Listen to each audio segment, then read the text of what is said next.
you hear me okay? Can you hear me in the back row? Good. You can always tell a school teacher, we keep an eye on the back row. I know why you were in the back row. You will be called on before this is over. Okay. No, I'm delighted to be here today. I want to start by saying thank you very much for the introduction from Eric. Fabulous new state senator. Fabulous. And Orlando, who's really going to make this work in just a minute. So I thought how we do this, I'm so glad to see so many people here. You know, we used to meet. We've been doing it for about 4 years over at 1515 next door. We just flat outgrew the space. So that's a good thing, right? That tells you democracy's working. Yeah, because that's what it's going to take in America. So I thought I'd just mention a couple of issues that obviously I'm working on right now, and then try to get as many questions and answers as we can so that I know I'm hearing from you and talking about the things that are most important to you.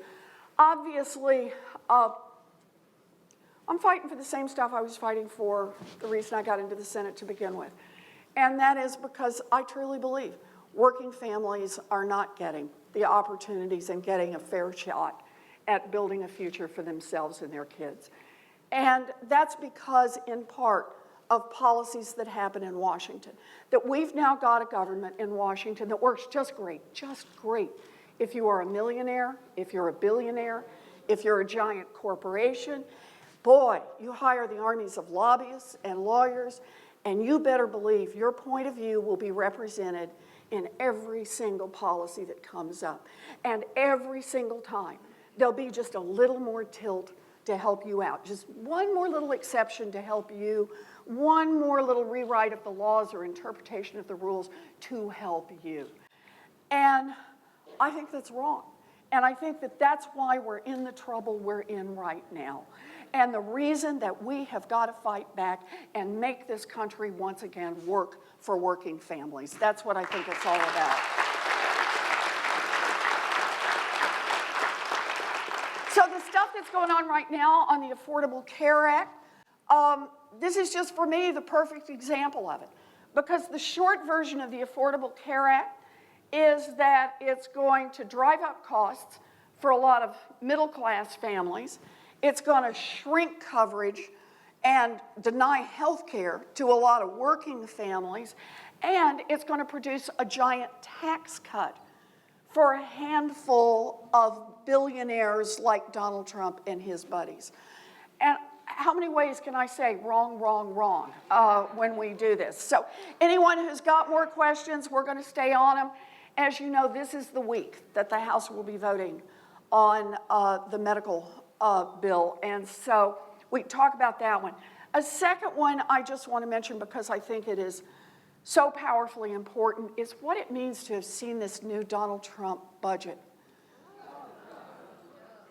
This budget is just a bone cruncher for people, for working people. The idea of getting rid of the CDBG block grants, I know that sounds really dorky to talk about this, but this is the one way that the federal government is a really good partner to local cities and towns to get that extra bit of unallocated money that they can use in ways that it needs to be used locally.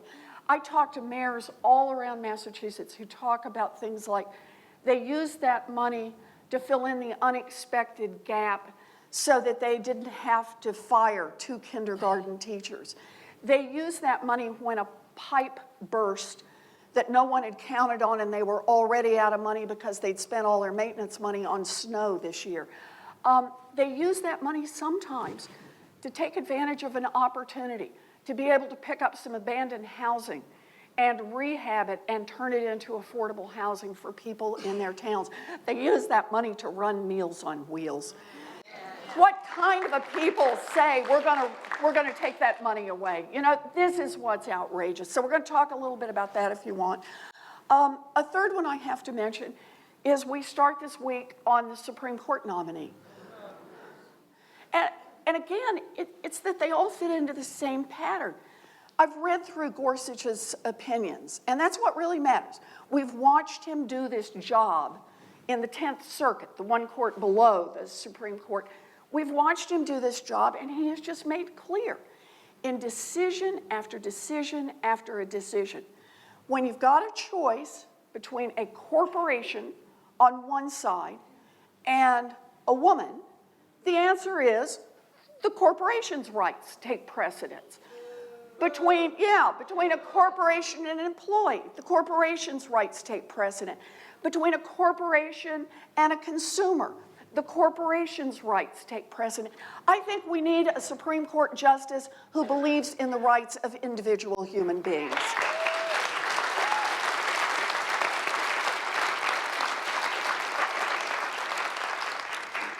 And then the things we got to watch on the long arc here.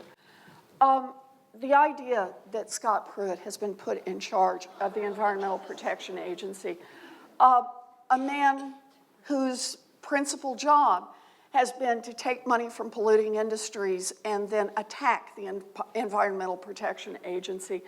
This is a threat to every one of us. It is a threat to our children and our grandchildren. And look, I'm just going to be blunt.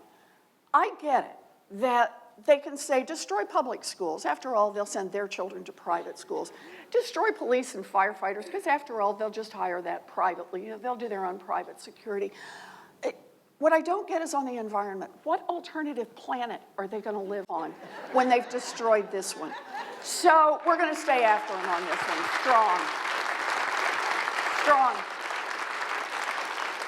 And I mentioned one other of the agencies, and that is the Department of Education and Betsy DeVos.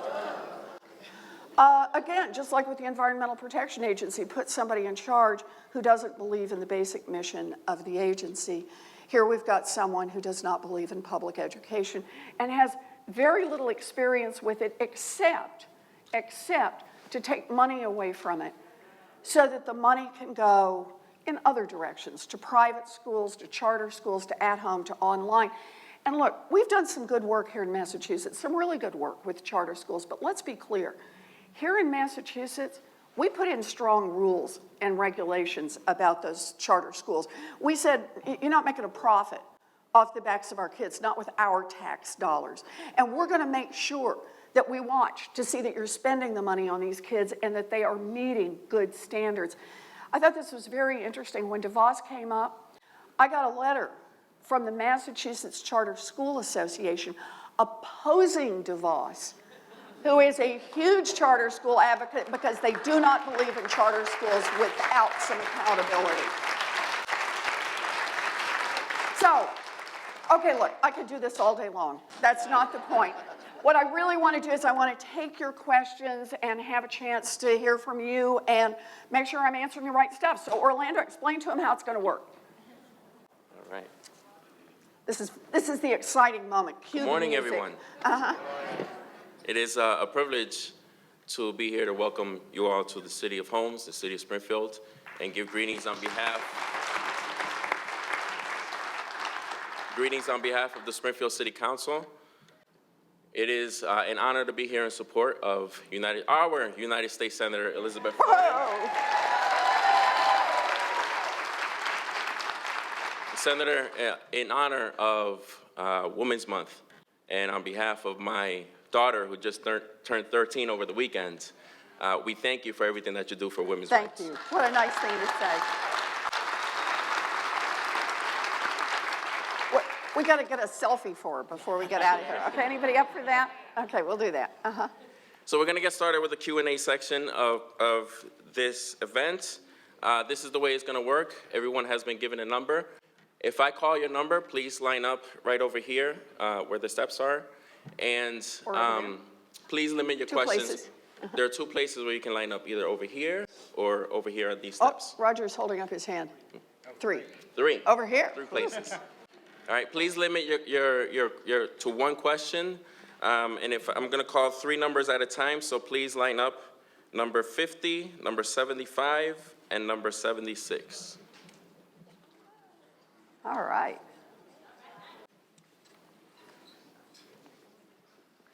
Ready?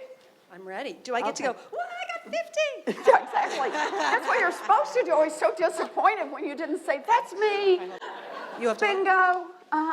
So I'm Liz Friedman. I'm from Northampton. Double Elizabeths, that's good. That's it. Okay. The Liz Power is in the room. Here's my question. I've been thinking a lot and watching a lot of what's happening in Western Massachusetts in particular. We've got an incredible amount of organizing going on up and down the 91 corridor. Yes. Hundreds of people. And just by a show of hands, how many people are showing up and organizing groups in Western Mass? Wow. It's incredible. And these groups are trying to come together and think of strategic approaches to how to really address things, right? So we're thinking locally, how do we change what's going on in our local towns and cities? State, how do we empower A.G. Healy and our legislators over here to really take the boldest moves possible? How do we really pressure our governor to do the right thing by Massachusetts and really represent us? And I see us all as working strategically in backing you and you in backing us so that we're working together as a team, moving things forward. So my question is, where do you see are the lever points where we in Western Massachusetts can really move things forward to give you the best tools, to give A.G. Healy the best tools, to move the governor forward so that we can be a thorn in the side of Washington and really address things and get some things changed? So it's a great question.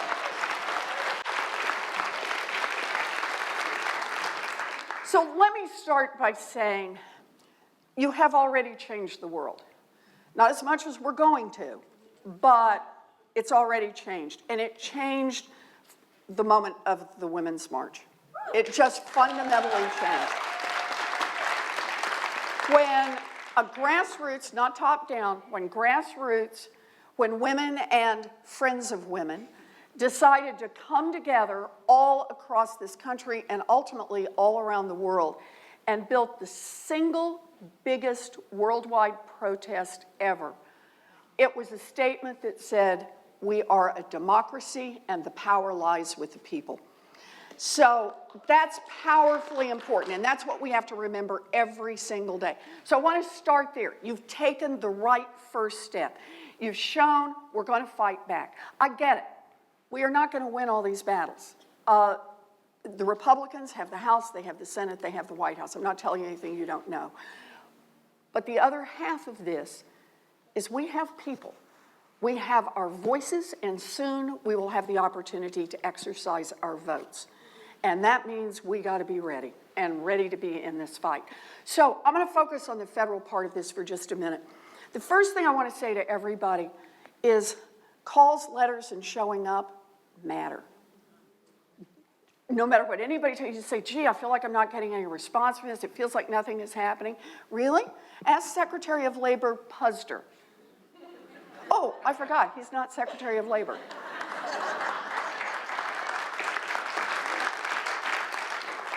Ask Betsy DeVos, who, yeah, she is Secretary of Education, but it took an historic tie-breaking vote from the Vice President of the United States, who had to be hauled across Washington to squeak her across the line.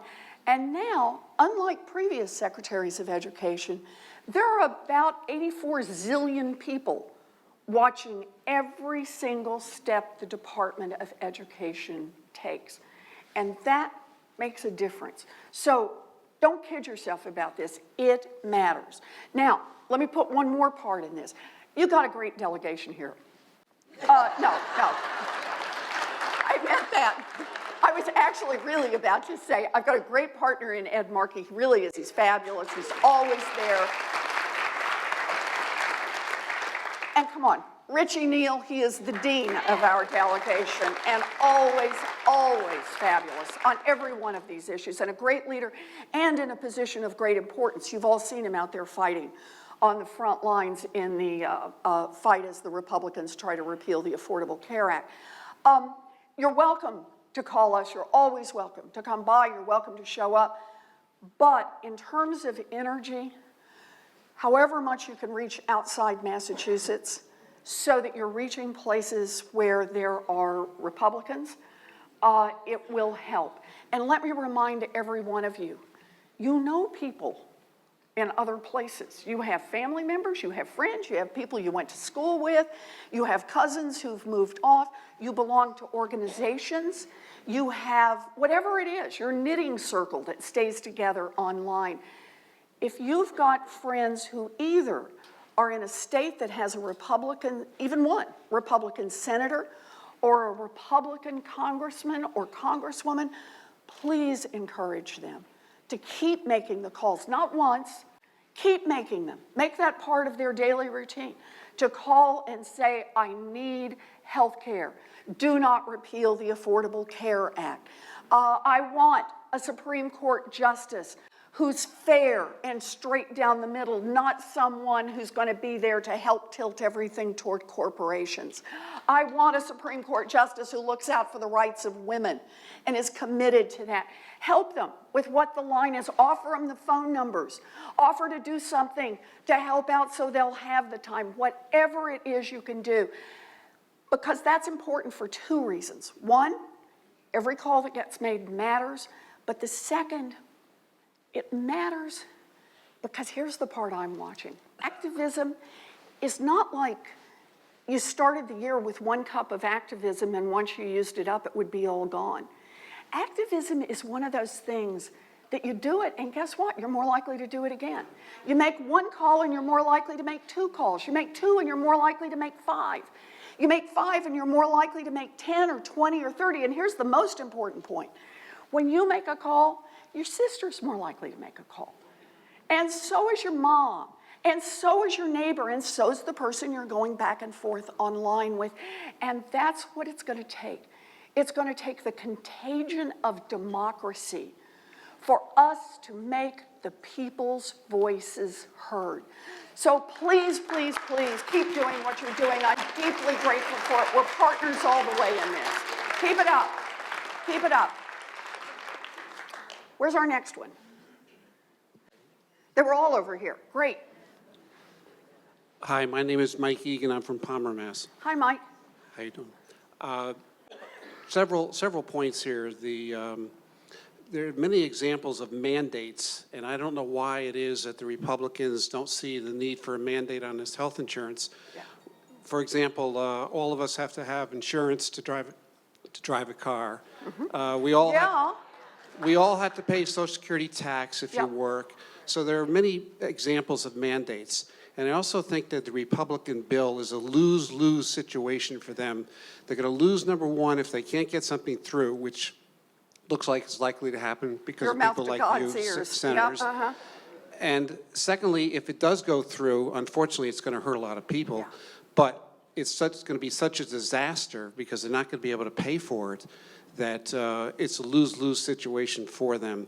And lastly, I would just add that Hillary referred during the election campaign to Trump as being temperamentally unfit. I take it a step further and say the man is mentally unstable.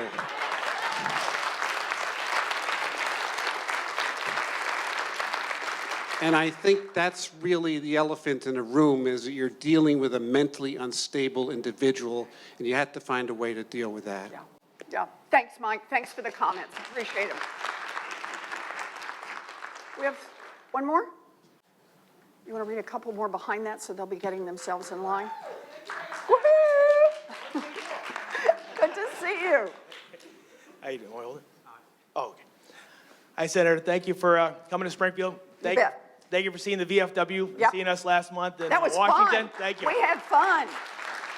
And thank you for responding to our invitation to the reception. You're the only other senator who didn't have to be there. Senator Collins had to be there. You came on your own. Thank you for that. You bet. Speaking of organizing, the veterans organizations are organizing. Your work, we really thank you for your work for the most needy, who are also our elderly veterans, our 9/11 veterans, and we really much appreciate what you're doing. Thank you. Thank you. The question I have specifically today is the post-9/11 GI Bill. Currently, and we love the post-9/11 GI Bill, currently the full benefits are extended to service members who have served either in the United States or otherwise, normally regular Army or regular duty. We'd like to extend that benefit automatically to Purple Heart recipients who have been wounded in action, made that bodily sacrifice, reservists and National Guardsmen like myself or my son Kevin, who was wounded 8 months after I was in Kabul by a hand grenade at 21 years old. I'd like to extend the full GI benefit to him as well. A bill is being introduced through the Congressman Peters. I don't know where he's from, but I'd like you to sign on to that, and I have the corresponding information. I'll get it to Everett. So get me the information. Thank Will you do. very much. Thank you.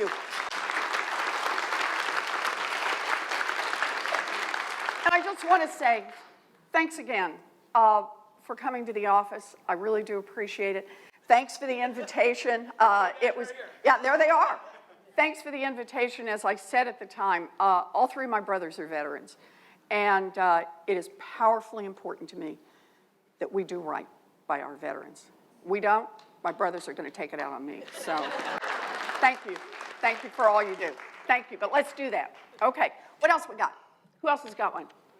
All right. I'm Laura Kay from Northfield. Uh-huh. And you talk a lot about working families. My question is, how do we best address the needs of the people who chronically are not working, who can't find a job, who are at the very, very bottom of the heap? Yep. And who are also probably subject to racism and, other forms of Yeah, discrimination. that's right. And a lot that's working against them now. Can I just make a couple of points along this line? Because I think it's really important. And that is, there's a fundamental question about who you run the country for, what it is we're trying to do. And if you guys will stick with me for 1 second, I just want to describe a bigger picture. 1935, roughly coming out of the Great Depression, to 1980, we basically ran the country to build opportunity. And you can describe it as we ran it for the middle class or for the working class. There's GI benefits. There were, we built National Highway and Transportation System. We subsidized housing through FHA loans. Lots and lots of ways to do that. But here was the point. We did that for not quite half a century, and everybody prospered. So the 90% of America, everybody not in the top 10%, in this period of time, GDP keeps going up, right? Stock market keeps going up. The 90% of America gets 70% of all the new wage growth. And it happened across the board. So it happened to people who were near the top of that, and it happened to people who were near the bottom of that. We watched the whole group move up because it was about opportunity. At that time in America, which is also when I was a kid, I grew up during those years, a kid had a better than 90% chance of doing better than her parents did. Think about that economically, and that was just true everywhere. So it wasn't that we'd solved poverty, but we were creating opportunities for people to move up and really have chances. Basically, Ronald Reagan gets elected, we move to trickle-down economics, we cut taxes at the top, we stop spending in those investments and deregulate giant financial institutions and stop enforcing antitrust laws. It just kind of happens all in a bundle, starting in the 80s. And what happens is from 1980 to 2016, GDP keeps going up. In other words, the country keeps getting richer. But the 90%, that 90% new income growth, you know how much they got? Zero. Zero. They got none of the new income growth. Yeah, they got some Social Security and things they paid into, but they got none of the new income, 100%. It's actually 99.4, but to 6, right? Less than 0.5% goes to them. The rest of it all goes to the top 10%, who scooped it all up. And what happened to a kid born today in America? Instead of having that 90% chance you'll do better than your parents, they've got less than a coin toss chance of doing better than their parents. So for me, what this is really about is I see this framed in these two big pictures. If we make the investments in an America that just keeps profiting those at the top, just keeps profiting those who can hire armies of lobbyists and lawyers, we're reaching the tipping point here in this country. We will no longer be a country of opportunity. We will truly be a country that is a two-tier society. Those who do really well and everybody else who's just hanging on by their fingernails. If we go back and go forward, that's the way to think of it. in investing in opportunities. Good schools for all of our kids. Good schools for every single one of them. Good schools. Investments in infrastructure. The reason we talk about rail is because that's what gives cities opportunity to go forward. We need it. From Boston, Worcester to Springfield, we need it also north-south, both ways. Springfield should be the crossroads for a rebirth in this area. And the fallout is everywhere then, because it creates opportunities up and down the line. And I want to mention one more, just because I can't resist. There's a third thing we invested heavily in and makes a huge difference in building a future, and that is basic research. In medical research and scientific research and engineering research, we're good at that in Massachusetts, and we're good at creating jobs from that, but more importantly, it's how we're going to build a future. In a world where Alzheimer's is costing us $226 billion a year just to take care of people, not being able to offer them even one day of you can push off the advance of this disease, where millions of people are being hit by diabetes. If we don't do the medical research, it will ultimately bankrupt us.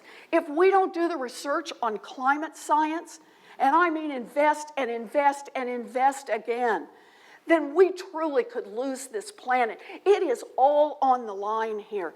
And we now have an administration that wants to follow the idea that Ronald Reagan started with trickle-down economics, and then what he wants to do with it is just put it on steroids and say that we're going to take away from the 90%. We're going to take away their health care. We're not going to invest in their schools. We're not going to do the things that help us build a future. This budget proposes a 20% cut to the National Institutes of Health. I'm sorry, do you understand that it's not just poor people who get cancer, it's rich people too? You need those investments.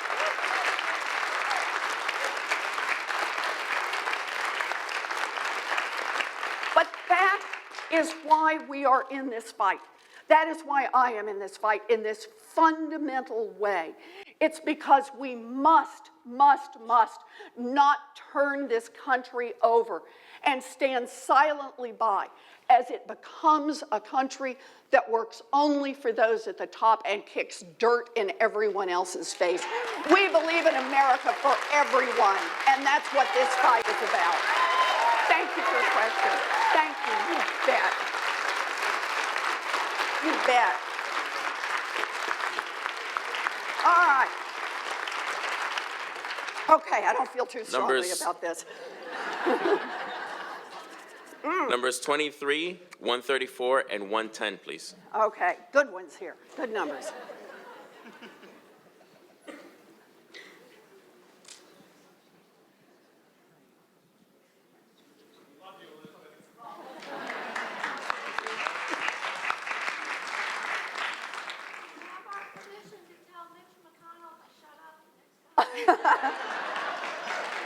Yeah, but first I have to warn him.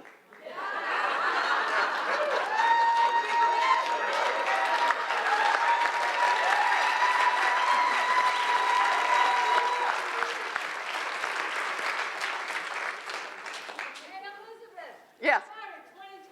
Oh, sit down, sit down. Sit down, here we go. I'm Kim Otis from Hi, Granby, Kim. Mass. My question, and I'm sure it's the same question that a lot of people in the room have, is there's so much evidence against Donald Trump and the collusion with Russia. Yes. What does it take to impeach this guy? Okay.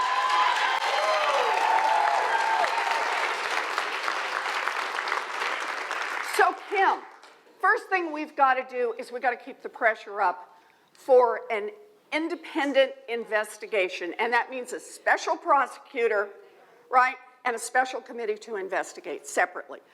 And my big push on this is not partisan. The intelligence community has concluded that the Russians engaged in a cyber attack on the United States in order to influence the outcome of the presidential election. Every American should care about investigating that, getting to the bottom of it, and having an appropriate response. And that means that if they're going to attack our democratic institutions, we're going to do what it takes to expose them and to respond. That's who we are as a country. You bet. So what's it going to take? It's going to take just what it's going to take on everything else that you're working on right now. And that is, it's going to take outside pressure. Democrats can't get this through by ourselves.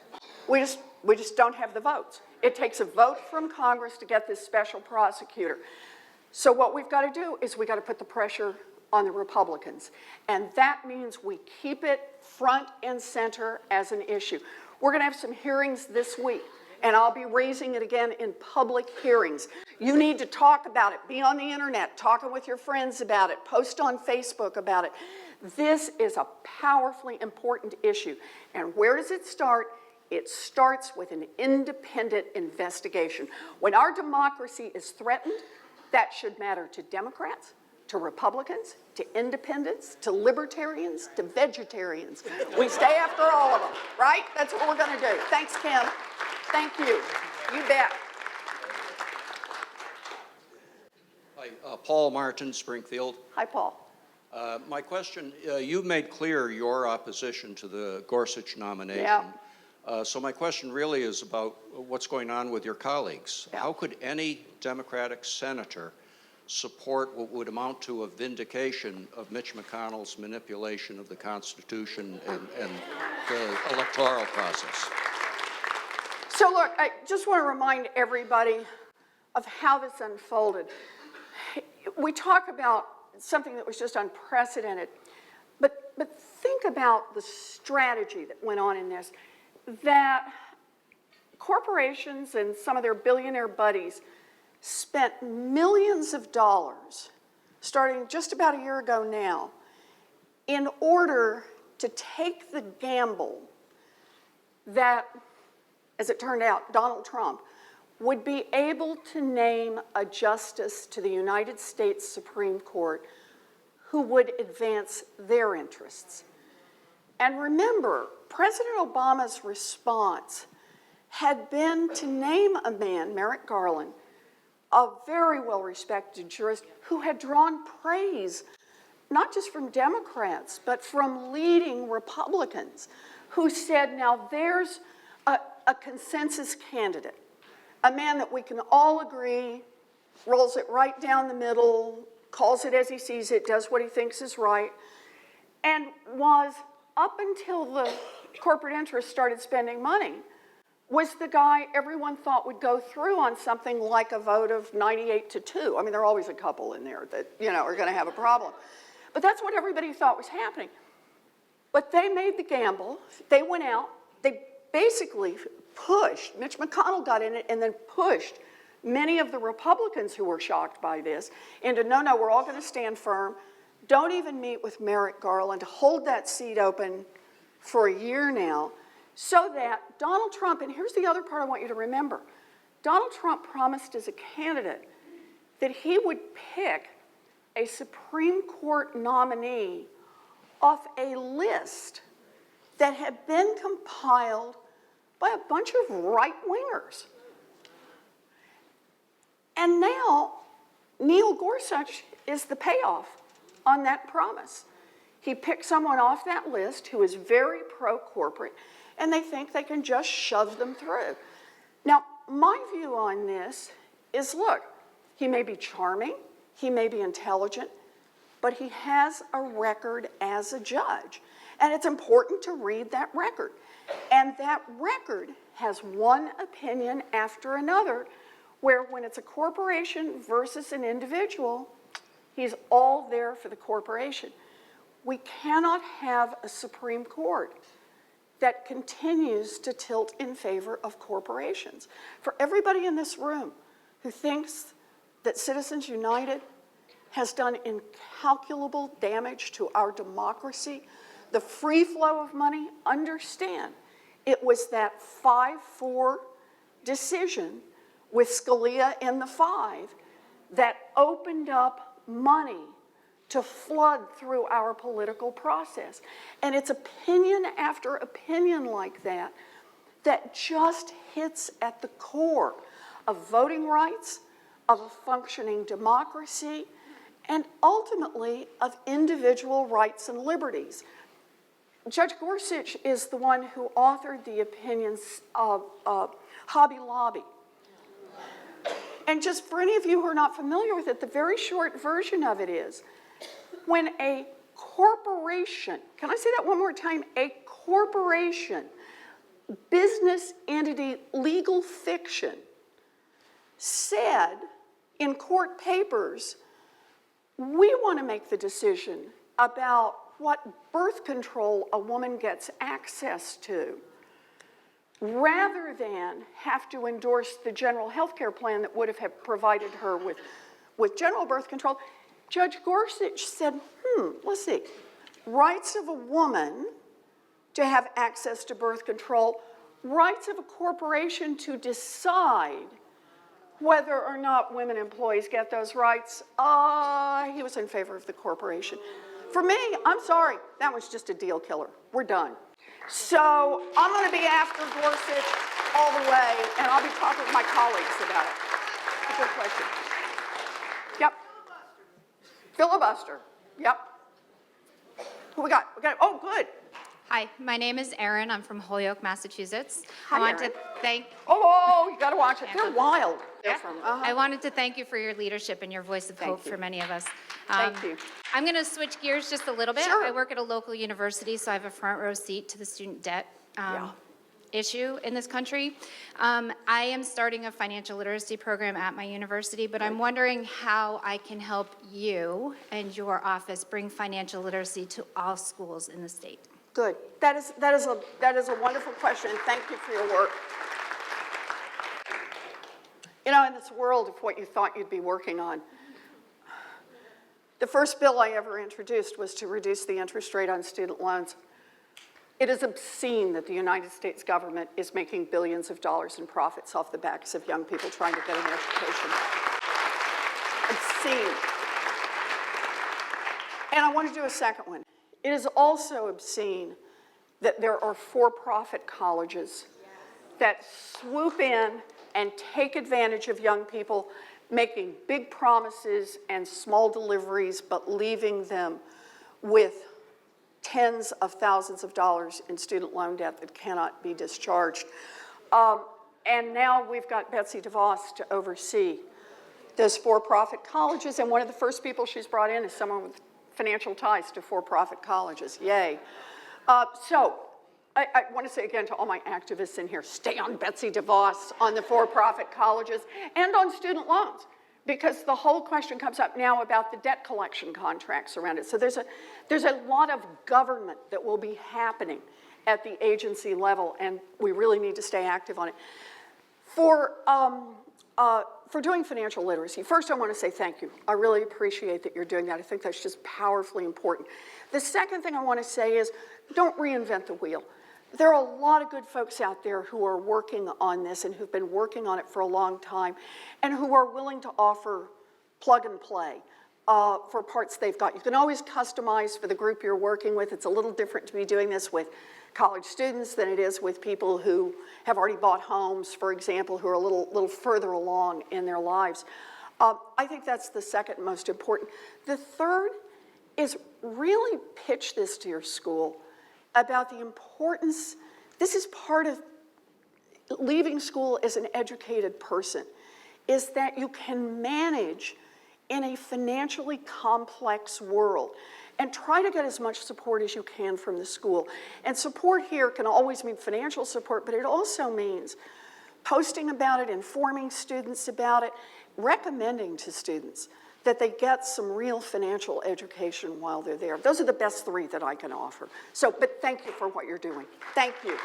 Good. Good. The final question goes to lucky number 1. Lucky number 1. Who is first? First has already gone home. Oh, here's first. Okay.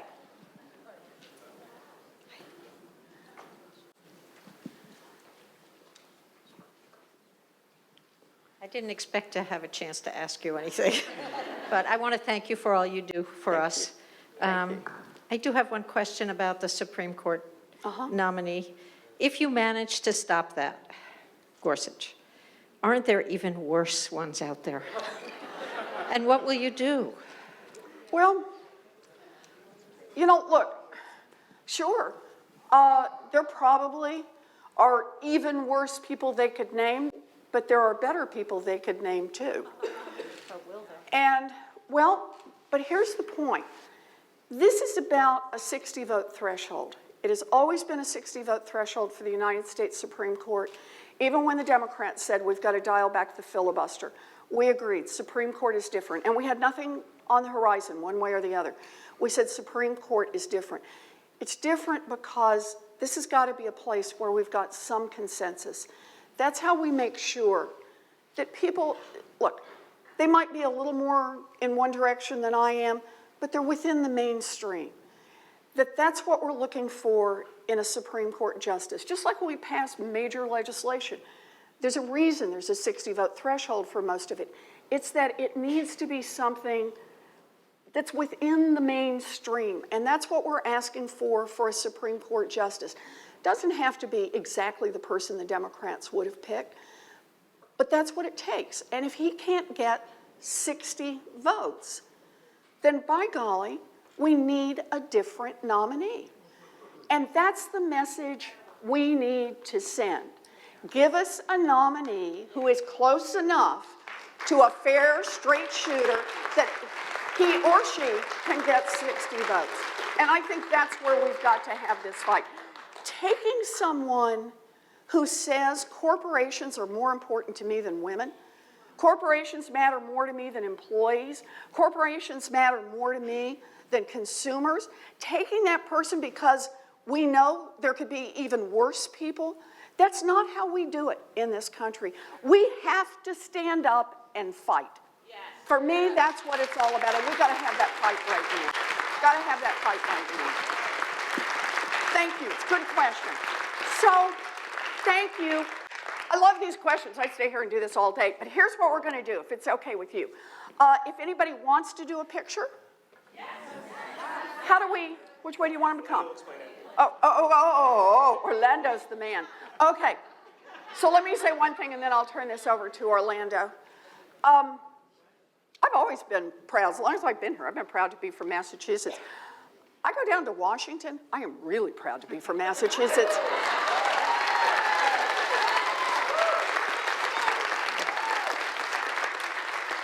And now, we're in a terrible moment in this country. A moment that I assume nobody in this room thought we would be in, but it is where we are. And we're being called on to do something about it. And part of it is showing up, and part of it is fighting. And I love it when the first question on fighting is not should we fight, it's give me some more tools and how do I fight effectively? How do I make sure I'm good at this? Because this is truly a moment when the character of our nation is being measured. And the way I see this, the character of a nation is not the character of its president, it is the character of its people. And that's why we're going to win. That's why we're going to win. I believe that. Thank you.